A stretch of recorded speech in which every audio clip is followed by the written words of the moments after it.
जंगल में अभी बारिश हो रही है। चिड़िया के तीनों बच्चे बहुत डरे हुए हैं। उनकी माँ खाने की तलाश में घर से बाहर गई है। बच्चों ने देखी है, उन्हें पता नहीं कि बारिश के समय पर क्या करना चाहिए। भैया अंदर आ जाओ, बाहर खतरा हो सकता है। माँ ने कहा है कि मेरे आने तक घोंसले से बाहर नहीं जाना। अरे मैं बाहर झाँक कर देख रहा था कि ये आवाज कहाँ से आ रही है। मैंने देखा कि आसमान से बहुत सारा पानी नीचे गिर रहा है। कुछ भी हो भैया, लेकिन तुम माँ के आने तक बाहर मत जाना। टीलू बाकी भाइयों से सबसे बड़ा और समझदार था। उस पर अपने छोटे भाइयों की देखरेख करने की जिम्मेदारी थी। अपनी माँ का इंतजार करने के सिवाय बच्चे कुछ और कर भी नहीं सकते थे। इधर लाडो चिड़िया बारिश से बचने के लिए पेड़ की डाली पर रुकी हुई थी। उसे भी अपने बच्चों की चिंता हो रही थी। मेरे बच्चे ठीक तो होंगे ना? बारिश शुरू होकर भी बहुत समय हो गया है। मुझे जल्द से जल्द अपने बच्चों के पास जाना होगा। वो बहुत डरे हुए होंगे। इधर बारिश रुकने का नाम नहीं ले रही थी। कालू कौवा तेज बारिश में अपने घोंसले की तरफ जा रहा था। तभी उसे लाडो चिड़िया एक पेड़ पर बैठी हुई दिखाई देती है। वो उसके पास चला जाता है। अरे लाडो, तुम यहाँ? तुम अभी तक घर नहीं गई? इसका मतलब तुम्हारे बच्चे घर पर अकेले होंगे।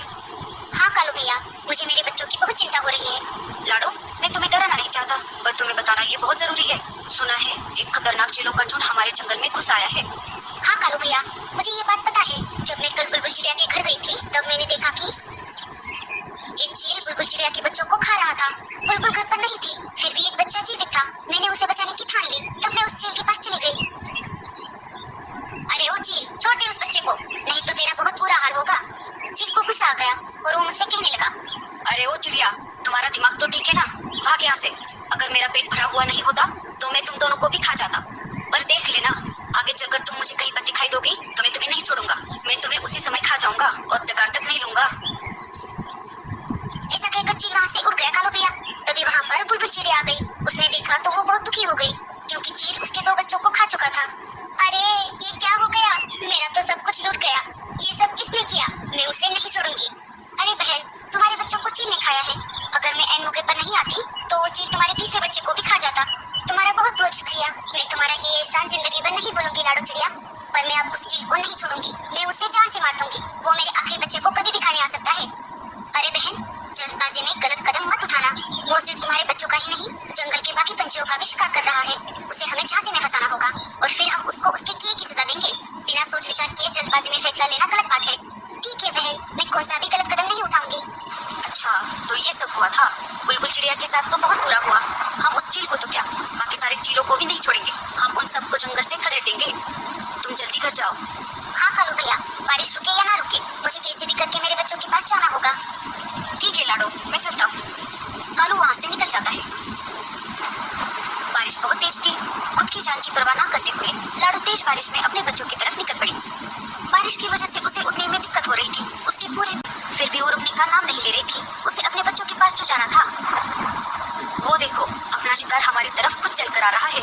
इस तेज बारिश में इसे खाने का मजा बहुत आएगा। अरे दोस्तों, मेरे पास तो मिर्च मसाला भी है। उस चिड़िया को खाकर हम तीनों का पेट भर जाएगा। लाडो चिड़िया शिकारी पंछियों के पास आ जाती है। अरे ओ चिड़िया, रुक जाओ। इतनी तेज बारिश में कहाँ जा रही हो?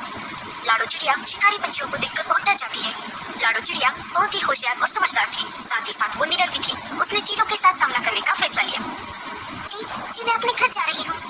ऐसे कैसे जाओगी? अब तुम हमारे इलाके में आ चुकी हो। अब तुम अपने घर जाने के बजाय सीधा हमारे पेट में जाने वाली हो। उनकी ये बात सुनकर लाडो चिड़िया बहुत डर जाती है। उसे कुछ भी समझ नहीं आ रहा था। तभी लाडो के मन में एक आइडिया आ जाती है। मुझे कैसे भी करके इन सबसे छुटकारा पाना होगा। अरे भाइयों, आप मुझे कैसे खा सकते हो? मुझे पहले से ही किसी ने खाने के लिए रिजर्वेशन करके रखा है। क्या? ऐसे कैसे? कौन है वो जो हमारे होते हुए भी तुम्हें खाने के लिए रिजर्वेशन करके बैठा है? वो दूसरे किसी कोई नहीं, मेरे खुद के पति है, जो कि एक चील है। मैंने जन्म पर उनकी सेवा की, 3 प्यारे प्यारे बच्चे दिए, फिर भी वो मुझे खाना चाहते हैं। क्या कोई अपनी खुद की बीवी को खा सकता है भला? कौन अपनी बीवी को खाना चाहेगा जो जंगल में बाकी सारे इतने पंछी है? हाँ भैया, कोई नहीं चाहेगा, पर मेरा पति चाहता है। यही नहीं, उसने मेरे तीनों बच्चों को भी खा लिया है। अगर तुमने मुझे खा लिया तो वो तुम्हें नहीं छोड़ेंगे। मुझे खाने का हक सिर्फ उन्हीं का है। किसकी इतनी हिम्मत है जो हमसे टकराए? अगर है हिम्मत तो चलो मेरे पति के पास, एक बार लड़ करके देख लो। अगर तुम जीत जाओगे तो मुझे खा लेना। बताओ, है मंजूर? हाँ हाँ, चलो, हम देख लेंगे उसको। लाडो चिड़िया निकल पड़ी उस शिकारी चील की तलाश में जिसने बुलबुल चिड़िया के बच्चों को खाया था। लाडो चिड़िया आगे आगे उड़ रही थी और शिकारी चील उल्लू के साथ साथ पीछे उड़ रहा था। आखिर लाडो चिड़िया उन्हें लेकर शिकारी चील के इलाके में आ ही गई। ये चिड़िया तो मेरी तरफ ही आ रही है। कल तो ये मेरे हाथ से छूट गई थी, पर अभी मुझे बहुत भूख लगी है। मैं मैं इसका शिकार करके इसे खा जाऊंगा। तुम यहाँ पर ही रुको, अगर उसने तुम्हें यहाँ पर देख लिया तो वो सतर्क हो जाएगा। मैं अकेले अकेले आगे जाती हूँ, जब वो मुझ पर हमला करने लगे तो तुम जल्द से वहाँ पर आ जाना। लाडो चिड़िया उन्हें वहाँ पर छोड़कर चील के पास आ जाती है। अरे वाह, आज शिकार खुद मेरी तरफ चलकर आ गया है। लगता है आज भी मैं पेट भर के खाना खाऊंगा।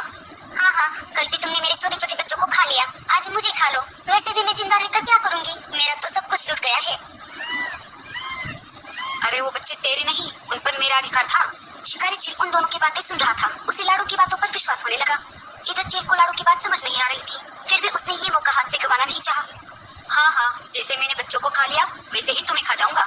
चील उड़कर लाडो चिड़िया पर हमला करने ही वाला था, तभी दूसरे शिकारी पंछियों ने उसका रास्ता रोक लिया। अरे बेटे, तने तो मौज ही कर दी, तनिक रुक जा जरा, वो हमारा शिकार है। अरे तुम सब कौन हो, उस पर सिर्फ मेरा अधिकार है। देखो देखो भाइयों, ये कैसे मेरे साथ सलूक करते हैं। अरे बेटे, तनिक रुक जा जरा, नहीं तो तने यहीं पर ही खोल देंगे। ऐसा कहते ही इन दोनों में तेज लड़ाई शुरू हो गई। उन दोनों की लड़ाई देखकर उल्लू वहाँ से भाग गए। दोनों में इतनी तेज लड़ाई हो गई कि दोनों घायल हो गए और जमीन पर गिर गए। दोनों के शरीर से बहुत ज्यादा खून बह रहा था। लाडो दोनों के पास आकर बोली, क्यों, कैसी रही? मैंने तुम दोनों को उल्लू बनाया, ना ही मैं इसकी बीवी हूँ और ना ही इसने मेरे बच्चों को खाया है। मैंने जानबूझकर तुम दोनों में झगड़ा लगवाया ताकि जंगल के बाकी पशु पक्षी सुरक्षित रह सके। अब समझ आया, शक्ति से हमेशा युक्ति ही अच्छी होती है। अरे ओ चिड़िया, तने ये ठीक नहीं किया। उन दोनों चीलों में इतनी ज्यादा हाथापाई हो गई कि उन्हें अपनी जान गंवानी पड़ी। चलो, इनका काम तो तमाम हो गया।